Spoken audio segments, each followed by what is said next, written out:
Sa Dasmariñas City, Cavite, 6 na bahay na hinihinalang bentahan ng iligal na droga ang sinalakay ng mga otoridad. Nakumpiska ang halos 100,000 pisong halaga ng hinihinalang shabu. May news to go si Oscar Oida.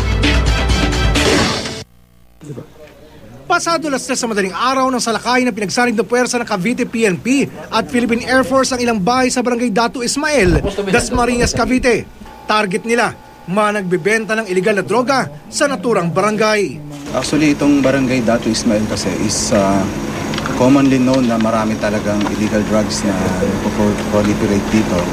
So, in relation to sa aming mga intelligence report na talagang meron talaga ditong illegal drugs. So, ginawa namin na conduct tayo ng surveillance. So, positive naman, nagkaroon tayo ng mga test buy. So, that's why nag-apply kami ng search warrant sa mga primary targets natin.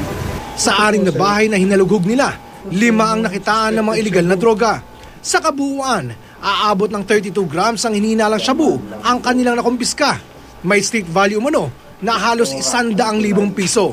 Basically, ang report sa amin, halos lahat talaga dito is parang nininegosyo talaga ng illegal drugs. So wala silang pinipili, bata, matanda, basta lahat ng gustong mag-procure ng drugs, dito pumapasok. 10 tao na inabutan sa mga bahay na sinalakay ang inaresto ng mga otoridad. Inaalam na ang kanilang partisipasyon sa sinasabing bentahan ng droga sa lugar. Oscar Oida, GMA News.